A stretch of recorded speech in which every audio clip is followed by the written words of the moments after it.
આજે Botad marketing yard ખાતે અને સૌરાષ્ટ્રના કેટલાય યાર્ડ ખાતે ખેડૂતોને કડદાના નામે ભાજપા સરકારના મળતિયા દ્વારા ઉજળી લૂંટ ડકૈતી કરવામાં આવે છે અને ખેડૂત કિસાનની કોઈ જાત હોતી નથી. કિસાન એટલે જગતનો તાત પિતા કહેવાય છે, પણ ઈ કિસાન પોતાનો કપાસ પકવીને વેચવા જાય છે ત્યારે તેના પરસેવાની કમાણીના રૂપિયા ઉજળા વ્યાપારી એક ચોક્કસ સમાજ હોય છે જેવો પાતાના જીન કારખાના ધરાવે છે. માર્કેટિંગ યાર્ડ ખાતે નક્કી થયેલ કિંમતથી 101 મણના રૂપિયા ઓછા આપે છે. ઈ લોકો આને કડદો કહે છે. આવી ઉજળી લૂંટફાટને રોકવી જોઈએ અને કિસાનને પૂરતો ભાવ મળવો જોઈએ. રાષ્ટ્રીય પછાત એકતા મંચ અધ્યક્ષ અને ગઢડા વિધાનસભાના પૂર્વ ઉમેદવાર શ્રી મંજીભાઈ સોલંકી, ઇમરાનભાઈ કળથરા, વિઠ્ઠલભાઈ સાપરિયા, ઇમ્તિયાજભાઈ કુરેશી, સાજીદભાઈ આર્ફ, જયરામભાઈ તાવિયા, જાકીરભાઈ સંધી, મૌલાના શૌકત અલી, સૈયદ કેશભાઈ મકવાણા.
મારું નામ છે મંજીભાઈ સોલંકી, રાષ્ટ્રીય પંચાયત એકતા મંચ અધ્યક્ષ અને ગઢડા વિધાનસભાના પૂર્વ ઉમેદવાર.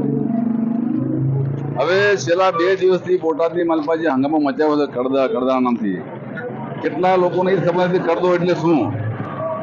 ખેડૂત પોતાના પરસેવાથી જે મોલાદ યાર્ડમાં લાવતો અને યાર્ડમાંથી જે લઈ જાય અને પોતાની જીનમાં પોતાની ફેક્ટરીમાં ઉતારે, એ જીનનો માલિક પોતાના કારખાનાનો માલિક જે નક્કી થયેલો ભાવમાંથી 100 રૂપિયા જે કટકી કરતો હોય એને કહેવાય કડદો. એટલે અમે ગઈકાલથી અત્યાર સુધીમાં જે સર્વે કર્યો બોટાદ તાલુકાની અંદર, જીન જે રહ્યા એ મોટા ભાગના એક ચોક્કસ સમાજના છે અને ચેરમેન પણ જે રહ્યા એ ચોક્કસ સમાજના છે. આ ભાજપાની ભય ભૂખ અને ભ્રષ્ટાચારની સરકારમાં ક્યારેય કોઈ ખેડૂતનું હામતોને ખ્યાલ કહેવાતો ખેડૂત જગતનો બાપ છે, પણ સૌથી મોટો લાચાર એ છે. એટલે મારું એવું માનવું છે કે જે કોઈ ભાવ નક્કી થાય એને સ્થળ માથે ભાવ દેવામાં આવે. જે કોઈ જીનનો માલિક હોય, જે કોઈ આ માલો કપાસ હોય, અન્ય કોઈનું હોય સામાન, એ માલિક પોતે અહીંયા યાર્ડમાંથી લઈ જાય, જેથી કરીને આજે ચોરી થાય છે. અમે મારી ભાષામાં એને ઉજળા ગુંડા કહીએ છીએ. કડદાનામાં જે ચોરી કરી રહ્યા છે એ ન થવું જોઈએ અને ખેડૂતને યોગ્ય ન્યાય મળવો જોઈએ. જય ભીમ, જય ભારત, જય સંવિધાન. તાલુકાનું વેરાવળ ગામ જે બોટાદ મુકામે જે ખેડૂતના જે ભાવ મુદ્દે, જે ખડદાના જે મુદ્દે ખેડૂતોને લૂંટવામાં આવે છે એના વિશે ખેડૂતોમાં ખૂબ રોષ છે. આના માટે ખેડૂતોને ન્યાય આપે એ જ માંગણી છે અને આમાં ન્યાય નહીં આપે અને અમારા આગેવાનો જે ગોંધી રાખવામાં આવ્યા છે એને તાત્કાલિક ન્યાય આપે, નહીતર આનાથી જે જન આંદોલન બોટાદ મુકામે થશે અને તાત્કાલિક અમને ન્યાય આપે અમારા ખેડૂતોને, એવી અમારી માંગણી છે. અરે ખેડૂતોને દરેક જગ્યાએ લૂંટવામાં આવે છે, ખેડૂતોને દરેક જગ્યાએ ન્યાય મળે. ભાવની અંદર કોને ગોંધી રાખવામાં આવે છે? જે આગેવાનો છે, રમેશભાઈ છે, રાજુભાઈ છે, જે ખેડૂત માટે જે રજૂઆત કરવા આવ્યા એમાં આ સરકારે પોલીસને આગળ કરી અને અમારા આગેવાનોને અટકાયત કરવામાં આવી છે. આનો અમારે ખૂબ રોષ છે. ગુજરાતના સ્થાપક આજે માર્કેટિંગ યાર્ડના ગેટ બંધ કર્યા છે, મોટી સંખ્યામાં ખેડૂતો છે અને ગઈકાલે રાત્રે રાજુભાઈને અટક કરવામાં આવી. શું છેલ્લા ઘણા વર્ષોથી બોટાદ માર્કેટિંગ યાર્ડની અંદર કડદા પ્રથા એટલે કે ખેડૂતો સાથે મોટો અન્યાય થાય છે.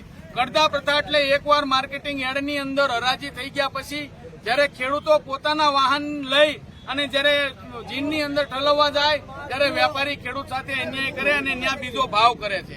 ત્યારે આ ખેડૂતોને ન્યાય અપાવવા માટે ખેડૂત આગેવાન રમેશભાઈ મેર હોય કે રાજુભાઈ કરપડા હોય છેલ્લા 2 દિવસથી સંઘર્ષ કરતા હોય. એની સામાન્ય માંગણી છે કે આ ખેડૂતોને પૂરતા ભાવ મળે, કડદા પ્રથા બંધ થાય. આની સિવાય કોઈ માંગ ન હોય, પરંતુ ક્યાંક ને ક્યાંક ખેડૂત વિરોધી સરકાર દ્વારા ખેડૂતોને 2 દિવસથી રોડે રસ્તા રજળતા કરી નાખ્યા છે. રાત્રે રાજુભાઈ કરપડા અને અન્ય આગેવાનોની અટકાયત પણ કરવામાં આવી છે. તો આ ખેડૂતોની માંગણી વ્યાજબી છે, એ સંતોષવામાં આવે. અન્યથા આગામી દિવસોની અંદર હજી ખેડૂતો જે શાકભાજીનું માર્કેટિંગ છે એ પણ બંધ કરશે, દૂધ આપતા જે પશુપાલકો છે એ પણ બંધ થશે. કારણ કે ખેડૂતોને ન્યાય મળે. ક્યાંક ને ક્યાંક રાત દિવસ ખેડૂત મહેનત મજૂરી કરીને પોતાનો પાક જ્યારે વેચવા આવે ત્યારે ભાવ નથી મળતો. એના ન્યાય માટે આ લોકો વલખા મારે છે. પણ આ પ્રશાસનને આગળ કરી અને આ ખેડૂત વિરોધી સરકાર દ્વારા હંમેશા ખેડૂતોને ડરાવવામાં આવે છે, ધમકાવવામાં આવે છે. 2 દિવસથી અનેક વાહનો ખેડૂતોના અંદર પુરાણા છે.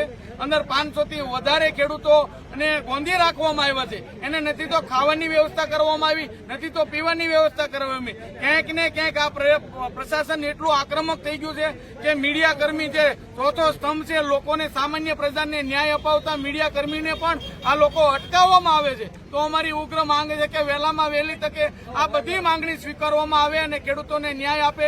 અન્યથા આનાથી મોટું જલદ આંદોલન બોટાદ મુકામે થશે. કારણ કે ક્યાંક ને ક્યાંક આ ભાજપ સરકાર દ્વારા ખેડૂતોનું એક ધારું શોષણ થાય છે, ખેડૂતની વાત સાંભળવામાં આવતી નથી.